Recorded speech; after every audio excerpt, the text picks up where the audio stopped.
Dear Patriots, before the news starts, please subscribe to our patriotic channel by clicking the subscribe button. Give us a thumbs up to this video. Don't forget to leave your opinion below in the comments section. Share the news on Facebook and Twitter so you friends see it. Thank you. Trump stuns crowd with emotional story about his brother's death. If you only watched CNN and the mainstream media, they would have you believe that President Trump was an emotionless, empty-headed, evil guy. But there is much more to him than they want you to know. At a recent press conference, President Trump addressed the opioid epidemic, where he also talked about the tragic death of his older brother, who died of alcohol poisoning. "I had a brother Fred, great guy, best looking guy, best personality, much better than mine, but he had a problem. He had a problem with alcohol. And he would tell me, don't drink. Don't drink." He was substantially older and I listened to him and I respected, but he would constantly tell me, don't drink. He'd also add, don't smoke, said Trump. "To this day, I've never had a drink. And I have no longing for it. I have no interest in it to this day. I've never had a cigarette," said Trump.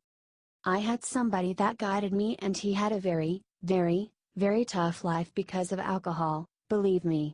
He was a strong guy, but it was a tough thing that he was going through, but I learned because of Fred," said President Trump. In his speech, President Trump talked about the importance of educating children not to use drugs. He said that he would create really tough, really big advertising. "We have fought and won many battles and wars before and we will again," said President Trump.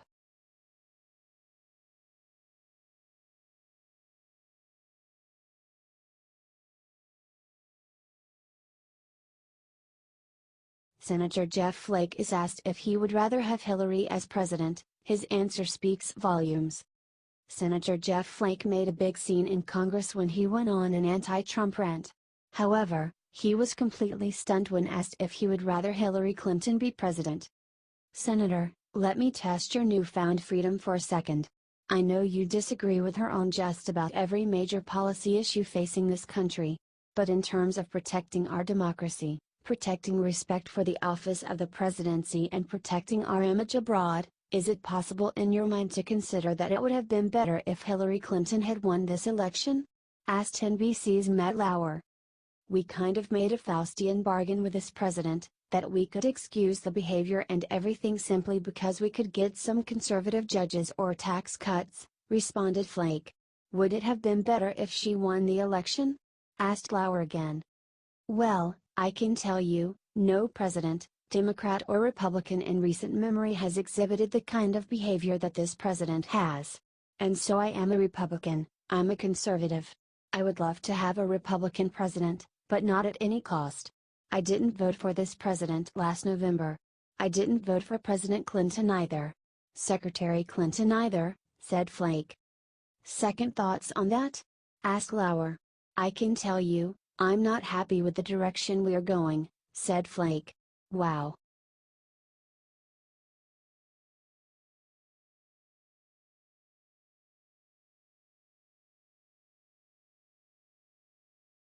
New York Times claims Hillary had no idea that she funded the dossier against Trump. The DNC did everything they could to help Hillary in the election, including giving her debate questions beforehand. Hillary clearly coordinated with them the whole time.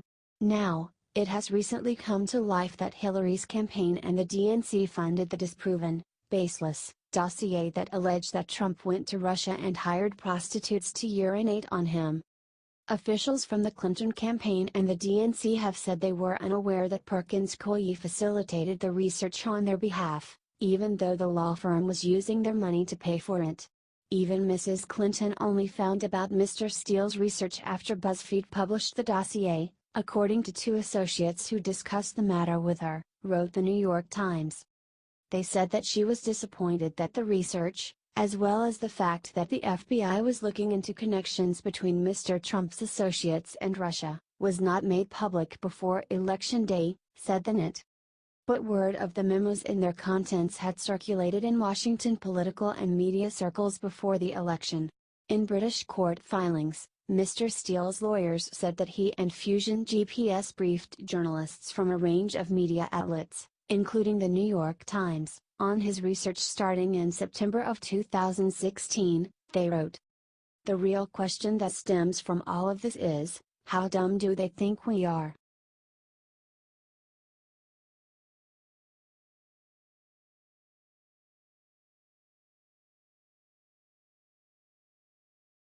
Morning Joe Bullies Melania for creating anti-bullying campaign law has leaps vi Melania Trump and to midless whole to track children the importance of inclusion and making everyone feel like they have a friend.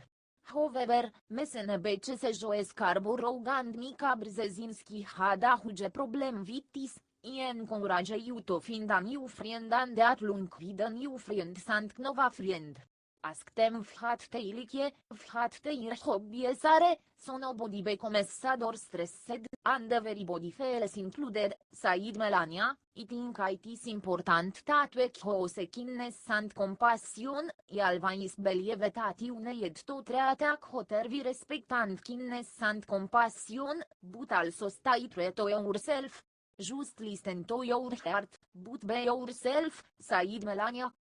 So what is Joe and Mika's big problem with this? During the election liberals argued that it is unfair to bring up Bill Clinton while talking about Hillary Clinton because he is not running. But according to them, Melania's message is invalid because of her husband. President Trump has insulted adults and defended himself against adults. But US liberals can't tell the difference between bullying a kid and insulting an adult. If you are going to pick anything, that's an interesting thing for Melania to pick considering, well, man, all the insults. Trump's constantly cyberbullying, that's fascinating. You have remembered about it when he said was fat, and little Bob Corker, little Marco. My best household start with patient X, or patient 0. His sleeps actually with the worst bully in America, said Scarborough.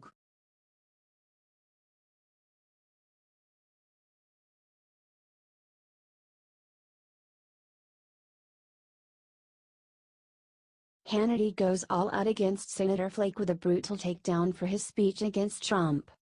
Senator Jeff Flake made headlines when he announced he would not be running for Senate in 2018, and then for delivering an extremely anti-Trump speech. While John McCain acted like Flake was a hero, Sean Hannity explained why Flake is actually a coward.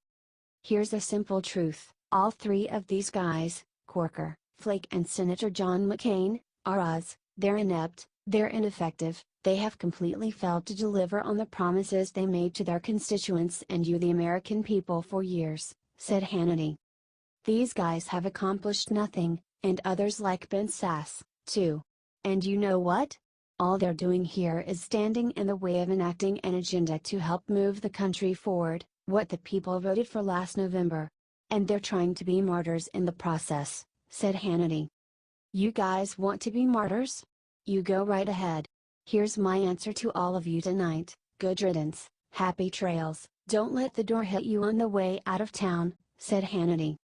Fox's Laura Ingraham hit Flake with some brutal criticism as well.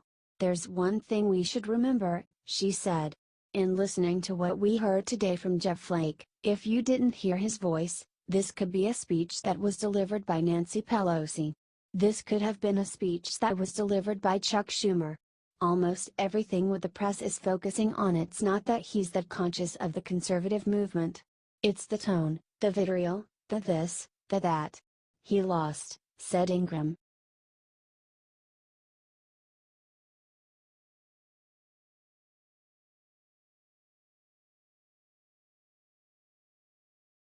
White people are amazing. CNN panel has shocking conversation about all white people. Don Lemon and Mark Lamont Hill devoted an entire segment to making fun of white people who feel that they have been discriminated against. They referenced an NPR poll that concluded that 92% of black people and 55% of white people feel that there is discrimination against their race. A new poll shows that the majority of white Americans believe there's discrimination against their race, said Lemon started to crack up. Hill also made some angry facial expressions. Mark, don't start already. Let me tell about the poll first, started Lemon. White people are amazing. White people are amazing, said Hill angrily, and thus demonstrating that there is clearly some discrimination against white people. We can't get nothing? We can't even get discrimination to ourselves? Said Hill. Look, the problem is oftentimes when you are in a position of privilege and power, when that privilege and power is taken away, even a little bit, what is actually equality feels like oppression to you, it feels like discrimination to you, responded Lemon. White people are not oppressed for being white. White people are not systematically or systemically disenfranchised for being white, said Hill angrily. Why do they feel like they know what everyone is going through? That's the definition of bigoted.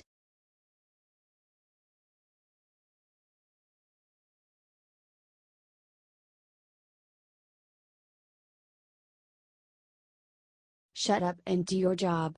Ted Cruz slams Republicans who spend all their time insulting Trump. In a surprising interview, Ted Cruz attacked Republicans who are spending all of their time attacking President Trump. Senator Jeff Flake announced he would not be running for Senate again before launching a nasty speech against Trump. McCain praised him for this speech. Well, I think it's unfortunate, the nastiness that pervades Washington right now, and the political battles of personality that consume seemingly every minute of the media attention and an awful lot of the time and energy here in this town. My view is simple. I don't care about the political circus, about who's throwing rocks at whom, said Cruz. We've got a job to do, we have a job to do because we've got a unique opportunity. This doesn't happen very often, Mark, as you know well. A Republican president, Republican heads of every agency, Republican majorities in both the House and Senate. We need to deliver, said Cruz. I think everybody should stop bickering and engaging in just personal attacks. I think we should focus on doing our job. That's what my focus is, explained Cruz. It's like you're back in junior high. I really don't care who passed a note to the cute girls in pigtails. We've got a job to do, damn it. And so all of this nonsense, I've got nothing to say on it. Everyone shut up and do your job, is my view, said Cruz. Do you think he's right?